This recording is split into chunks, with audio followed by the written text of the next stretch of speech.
we're back. A few things that I did off camera.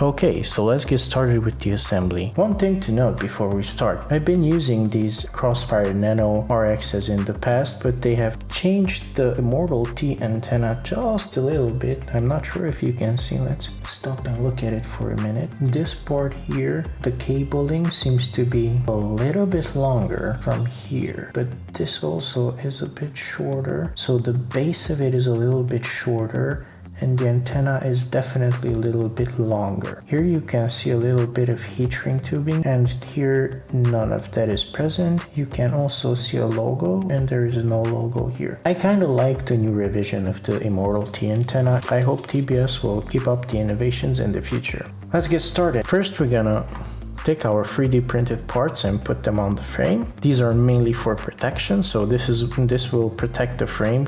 I'm gonna show you what happened before. My friend here had a terrible crash and it pretty much destroyed the edge right there. To prevent these things in the future, I printed these protectors. This is not my design, but I will link the Thingiverse link in the description. Let's start by adding these 3D printed parts. All of these parts are printed out of TPU. They are flexible. Good.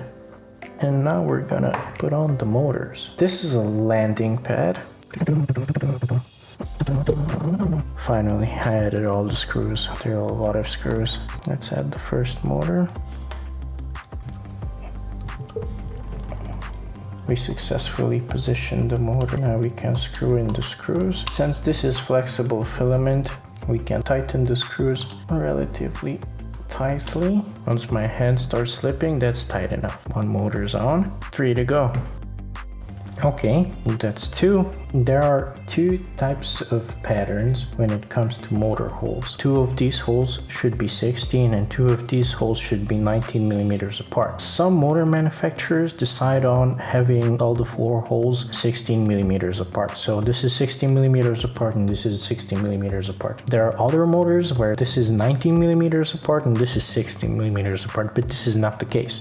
So that's why I'm making sure that all the screws here are pushed towards the inside so I can easily tighten them up. Now it's time for the last motor. That feels solid. Now we have all 4 motors on the frame, and now we're gonna attach the flight controller. This little arrow represents the direction in which the quadcopter is facing. This is the front. We're gonna attach it like so. Insert the screws. I'm not tightening them all the way in, so I can adjust if I have to. And once all the screws are in, I will tighten them up. Let's make sure that everything is nice and tight. Since these are plastic standoffs, I'm not forcing the screw. There we go.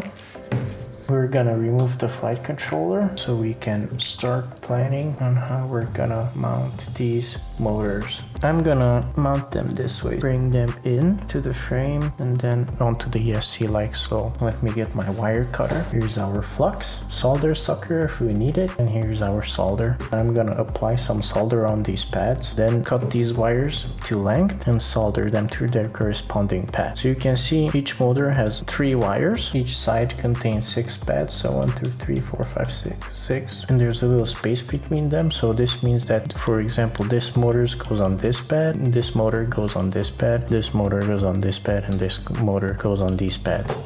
Actually, let's remove the flight controller. So what I really want to do is apply some conformal coating on the bottom side of this ESC now before I solder everything to it, because it's just gonna be easier. So what I'm gonna do is like turn it around like so, put it on here, take my conformal coating. So I'm doing this because on the Armattan frame here you can see there's a giant hole. So if you land somewhere where there's, for example, I don't know, salt in the sand or something, through this hole it will directly go on this side of the ESC, which is really bad because there are like tiny connections here, and those connections will bridge with tiny particles of salt, and then you're gonna have a short. So to prevent this, I'm gonna use a layer or 2 of this conformal coating.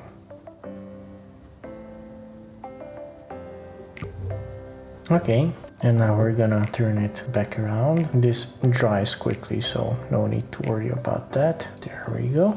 Apply just a little flux on every pad so everything flows smoothly. And now it's time to attach our first wire here. Add a few standoffs here so we can estimate exactly how long the wire should be and where it should be routed through. There we go. It should be yay long. I want very little slack on it. And there. Cut it off right there. There we go. I position the wire first. Apply heat. Flux. There we go. Add extra flux to each pad, so our job is made a little bit more easier. Let's add solder to the wire. Position it correctly. There we go. Let's add flux. A few things that I did off camera. I unsoldered all of these wires. I added conformal coating on the top side of this ESC as well to protect it from the elements. Now we're left with this last wire. First we're gonna measure it. Be careful here, okay? As straight as we can. There we go. Then we're gonna come with the wire cutter and cut it out to length. Strip it. Add a little solder to it. Boom.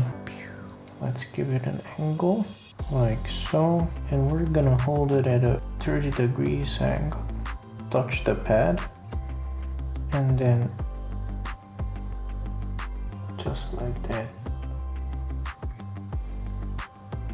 we did our last wire. And that concludes our ESC soldering. This is just simple toilet paper. Clean my hands off of flux, clean the station off.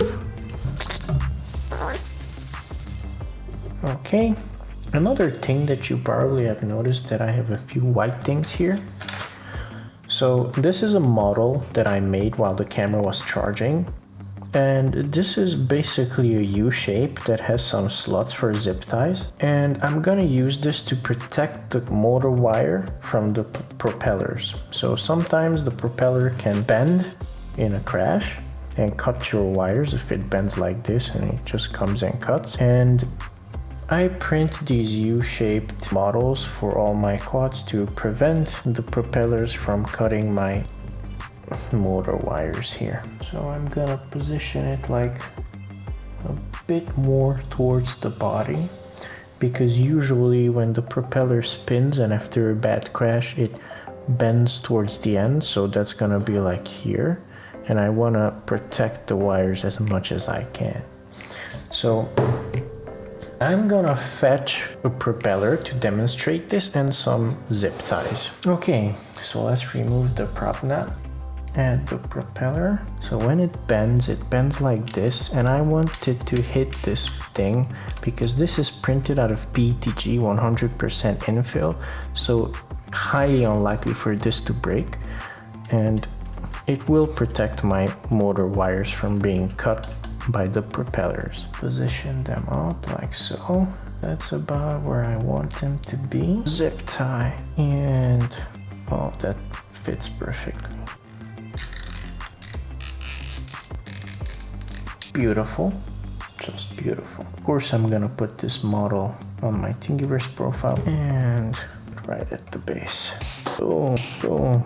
Take the next one, position it just like that. Clean off the flux. That's much better. All the flux is cleaned off. I'm gonna hold that down. Let's add this prop nut back so we don't lose it. And yeah, that is awesome. I'm happy with that positioning. We can add the second zip tie. Done. And let's do the other side. And yeah, one more. And there we have it.